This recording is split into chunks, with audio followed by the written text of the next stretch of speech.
Hello everyone, welcome to the channel mystic tarot. ये monthly reading है और Capricorn, sun, moon और ascendant लोगों के लिए कार्ड्स मैंने ड्रॉ किए हैं। करियर और रिलेशनशिप दोनों के ऊपर मैं बात करूँगी। एडवाइस के मेरे पास अलग अलग कार्ड्स मौजूद हैं। पहले एज़ यूजुअल मैं रिलेशनशिप की बात करती हूँ, तो करियर के जो एडवाइस कार्ड्स हैं वो साइड पे कर देते हैं। ये तमाम रीडिंग्स जो हैं ये जनरल होती हैं, तो एक्यूरेसी का लेवल जो है वो शायद 100% नाम आपके साथ रेजोनेट कर रहा हो। अगर आपको कोई सीरियस लाइफ के अंदर एडवाइस चाहिए तो कभी भी जनरल रीडिंग के ऊपर जो है वो आप रिलाई नहीं कर सकते। उसके लिए आपको पर्सनल रीडिंग बुक करानी चाहिए। तो रीडिंग को लाइक करना, चैनल को सब्सक्राइब करना मत भूलिएगा। स्टार्ट लेते हैं रिलेशनशिप से। अच्छा जी, चीज़ें जो हैं वो अप एंड डाउन होते मामला, पर्सन ऑलरेडी एग्जिस्ट कर रहा है। मामला जो है वो यहाँ पे पहुँच गया है जहाँ पे ऐसा महसूस होता है जैसे आपने कुछ सीधी सी बात कर दी इस पर्सन के साथ, और उसका नतीजा ये निकला कि एक डिसअपॉइंटमेंट जो है वो दरमियान में आ गई हुई है। ये जो सीधी सी बात है ये in regards to the money हो सकती है, ठीक है, या आपकी अपनी कोई टर्म्स एंड कंडीशंस हो सकती हैं। अगर मनी नहीं भी है तो मनी इन द सेंस कि आपकी टर्म्स एंड कंडीशंस, रिलेशनशिप की टर्म्स एंड कंडीशंस में मनी का भी कोई फैक्टर हो सकता है, या वैसे कोई और इस किस्म की आपकी डिमांड्स हो सकती हैं, या आपका अपना कोई इंटरनल इस किस्म का मसला हो सकता है जिसका नतीजे में आपने उनसे कोई ऐसी बात की है जिसकी बात जो है वो सूरत हाल कुछ अजीबो गरीब हो गई। सो 8 ऑफ कप्स यहाँ पे मौजूद है। हो सकता है कि इस पर्सन ने आपकी बात को या तो टोटली रिफ्यूज़ कर दिया हो या मानने से को बहुत ज़्यादा एग्री ना किया हो, जिसके बाद जो है वो आप काफ़ी ज़्यादा डिसअपॉइंटेड नज़र आ रहे हैं। करंट सिनेरियो के अंदर जो सिचुएशन का कार्ड है वो डेविल का कार्ड है। आप मेंटली अपने आप को बहुत ज़्यादा इस टाइम पे स्टक फील कर रहे हैं और आपको लग रहा है कि अब ना आगे जाने का रास्ता है ना पीछे वापसी का रास्ता है। जो बात मैंने कह दी है वो उससे भी मैं पीछे नहीं, स्टेप बैक नहीं हो सकता, और उसका इम्पैक्ट जो है, उस बात का इम्पैक्ट जो है वो भी अब ख़त्म नहीं किया जा सकता। और ये पर्सन जो है वो भी अपनी जगह पे किंग ऑफ पेंटिकल्स है जिसके साथ आप डील कर रहे हैं।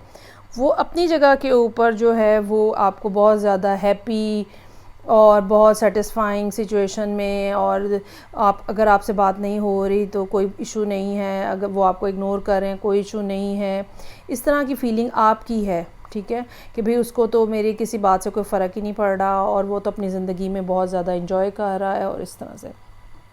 हालांकि आप एक सीरियस किस्म का रिलेशनशिप इनके साथ बनाना चाहते हैं, और अब आप इस टाइम के ऊपर जब अक्टूबर स्टार्ट हो रहा है आप किसी न किसी फ़ैसले पे पहुंचने की कोशिश कर रहे हैं कि अच्छा एक क्लियर लाइन ड्रॉ हो जाए कि whether this person is with me or not, whether we have a relationship or not.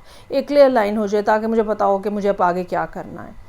तो यहाँ पे 8 ऑफ कप्स के नीचे जो कि जहाँ पे आपकी डिसअपॉइंटमेंट शो हो रही है, टेम्परेंस का कार्ड मौजूद है। आप अब बड़ी एहतियात से अपने कार्ड्स जो हैं वो प्ले करने की कोशिश कर रहे हैं और बड़ा केयरफुली चीज़ों को चलाने की कोशिश कर रहे हैं। ख्वाहिश आपकी यही है कि आपके साथ इनकी जो कमिटमेंट है वो हो जाए, और ऐसा भी महसूस हो रहा है कि ये पर्सन जो है इट्स नॉट ही और शी इज़ नॉट सिंगल, ठीक है, दे हैव ऑलरेडी समवन उनकी लाइफ के अंदर, और आप एक थर्ड पर्सन के तौर पे या एक साइड लाइन के तौर पर भी हो सकते हैं कि हों। इस हवाले से भी सिक्योरिटी की डिमांड हो सकती है, ख़ास तौर पे अगर ये एक थर्ड पार्टी के साथ, मतलब बीइंग अ थर्ड पार्टी आपकी अपनी कुछ डिमांड्स हो सकती हैं कि भाई ये सेफ्टी हो, ये चीज़ें हों, तो फिर और उसके वजह से जो है वो डिले आ रहा है। कार्ड्स यहाँ पे जो रिज़ल्ट के तौर पे आ रहे हैं वो बहुत पॉजिटिव हैं। 4 ऑफ वॉन्ड्स है, 6 ऑफ वॉन्ड्स है। आप इस सारी सिचुएशन से, इस सारे मसले से निकल जाएंगे, लेकिन कैसे निकलेंगे? पहला कार्ड है परफेक्शन का, कि हर चीज़ को एग्जैक्टली वैसे बनाने की या देखने की कोशिश मत करें जैसा आपको लगता है कि this is the perfect thing. कुछ यूनिवर्स के ऊपर भी चीज़ों को छोड़ें कि जो यूनिवर्स आपको कुछ दे रही है उसको भी तो देखें ना कि आपकी हाईएस्ट गुड में होगा वो। आपको ये भी ट्रस्ट रखना चाहिए। अगर आप सब कुछ, सारे कलर्स, सारी चीज़ें अगर आप अपनी मर्ज़ी से सेट करना चाहते हैं तो आपके जो विज़डम है वो यूनिवर्सल विज़डम से ज़्यादा तो नहीं हो सकती। सो एक तो ये कि ये जो खामखा की ओवर परफेक्शन वाली बात है ना, ये ऐसे हो, ये ऐसे हो, ये यूँ होगा, ये वैसे, ये ना करें आप। दूसरी बात अबंडेंस की है। आप रिस्क तो लें, किसी हद तक तो आपको रिस्क लेना पड़ेगा ना, किसी हद तक तो आपको स्टेप लेना पड़ेगा, किसी हद तक तो आपको दूसरे पे बिलीव करना पड़ेगा, फिर ही आपको जो है वो कुछ ना कुछ गेन जो है वो हासिल होगा। ये गेन रिलेशनशिप भी है, ये गेन स्टेबिलिटी भी है, ये गेन मनी भी है, ये गेन इमोशनल स्टेबिलिटी भी है। तो ऐसा महसूस होता है जैसे आप जो है वो या तो किसी पिछले रिलेशनशिप में मौजूद हैं और उसके होते हुए आप नया स्टेप लेने के लिए तैयार नहीं हैं। एक ना ट्रांजिशनल फ़ेज़ होता है, वो ट्रांजिशनल फ़ेज़ गुजारना बहुत ज़रूरी होता है। और जो ओवर कॉशियस लोग होते हैं ना, वो होते हैं जो कहते हैं कि अगले का हाथ उस टाइम पे थामना है जब पिछले का हाथ उस टाइम पे छोड़ना है जब अगला जो है हमारा हाथ थाम ले, ताकि दरमियान का कोई ट्रांजिशनल पीरियड ना फेस करना पड़े। ये ना करें आप। और अगर आप हर चीज़ को अपनी मर्ज़ी से चलाने की कोशिश करेंगी तो वो या करेंगे तो वो एक प्रॉब्लम जो है वो बनेगा, और वो बना हुआ है यहाँ पे। दूसरी बात, अगर आप कैप्रिकॉर्न असेंडेंट हैं तो जुपिटर की मौजूदगी भी आपके लिए इस टाइम पे प्रॉब्लमेटिक है।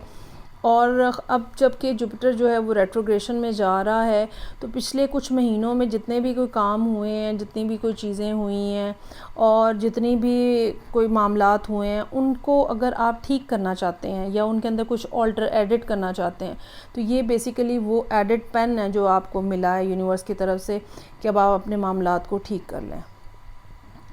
अच्छा जी, ये तो हो गई रिलेशनशिप के हवाले से कैप्रिकॉर्न लोगों के लिए बात। अब आ जाते हैं हम करियर के पॉइंट ऑफ व्यू से। करियर में ऐसा लगता है कि स्ट्रगल है बहुत ज़्यादा, और आप जो है वो बड़े छोटे लेवल से आहिस्ता आहिस्ता ऊपर जाने की कोशिश कर रहे हैं, और उसमें भी रुकावटें आ रही हैं जो कि डेविल के साथ रिप्रेजेंट है। ये भी हो सकता है कि आपने कोई लोन लिया हुआ है, ठीक है, कहीं से कुछ बैंक से या किसी पर्सन से कुछ ना कुछ बोरोइंग की हुई है, और अब वो चीज़ जो है वो आपके लिए परेशान कुन हो रही है। तो आपके जहन में कोई पर्सन है जो कि एज़ किंग ऑफ पेंटिकल्स है, ये आपके बॉस हो सकते हैं, घर में कोई फैमिली में कोई बड़ा पर्सन हो सकता है जो कि फाइनेंशियली स्टेबल है, ठीक है। अगर आपके जहन में वो पर्सन है कि आप उनके पास जाएं या उनसे हेल्प लेने की कोशिश करें, तो ये एक बिल्कुल ठीक आइडिया है। यहाँ पे एडवाइस का पहला कार्ड जो है वो केव का कार्ड है, सेंचुरी का, कि अगर आप ये सोचते हैं ना कि आप अकेले इस मामले से डील कर लेंगे, तो ऐसा नहीं है। You really need to go out and try to find a solution. जो कि यहाँ पे पर्सन मौजूद है किंग ऑफ पेंटिकल्स का, you really need to decide कि आप कब इससे ये बात करते हैं, ठीक है। तो कोई मुनासिब टाइम दे के इसी महीने में आपकी बात जो है वो हो जाएगी, और ये आपको सपोर्ट करने के लिए राज़ी भी हो जाएंगे। दूसरा कार्ड जो है वो वेल का कार्ड है, जो कि ब्रीच कर रहा है। ये जो सब स्टेगनेशन है, ये जो डेविल की वजह से मेंटल, फिज़िकल, इमोशनल, ठीक है, फाइनेंशियल स्टेगनेशन है, इसको ब्रीच करने की बात हो रही है। मुझे ये लगता है कि ख़ास तौर पे अगर आप कोई इन्वेस्टमेंट कराना चाहते हैं या किसी तरह का कोई फाइनेंशियल असिस्टेंस चाहते हैं, तो ये पर्सन जो है ये बिल्कुल इस पोजीशन में है कि ये आपको फाइनेंशियली असिस्ट कर सके। आप अपना आइडिया क्योंकि ये बहुत ज़्यादा कंटेंट नज़र आ रहे हैं, very satisfied in their life, तो आप अपना आइडिया, अगर ये कोई बिज़नेस प्लान है या अगर आपने बोरोइंग की हुई है, आप इनके पास लेके जाएं। ये डेफिनेटली आपकी हेल्प करेंगे और आप इस सब मसले में से बाहर आ जाएंगे। 6 ऑफ वॉन्ड्स का कार्ड है, जो कि हमें बता रहा है कि people are looking you as a successful person. लेकिन साथ में कौन मौजूद है? King of pentacles. किसी न किसी की हेल्प के साथ जो है ये सक्सेस आप यकीनन अचीव कर सकते हैं। अगर ये कोई ऐसा मसला है जहाँ पे कारोबार में इन्वेस्टमेंट की कोई बात है, तो वो भी ये पर्सन जो है ये करने को तैयार होगा, और इनके शमूलियत के साथ, इनकी इन्वॉल्वमेंट के साथ आपके लिए ग्रोथ का फैक्टर जो है वो बढ़ता चला जाएगा। 2 ऑफ वॉन्ड्स है, 4 ऑफ वॉन्ड्स है, 6 ऑफ वॉन्ड्स है। चीज़ें जो हैं वो इंक्रीज़ हो रही हैं उस सूरत में जब आप एक राइट डिसीजन ले लेते हैं। तो ये थी रीडिंग जो कि कैप्रिकॉर्न लोगों के लिए थी, सन, मून एंड असेंडेंट। फीडबैक का मुझे इंतज़ार रहेगा। मैं आपसे नेक्स्ट रीडिंग साथ फिर मिलूँगी। अपना बहुत ज़्यादा ख्याल रखिएगा। खुदा हाफिज़।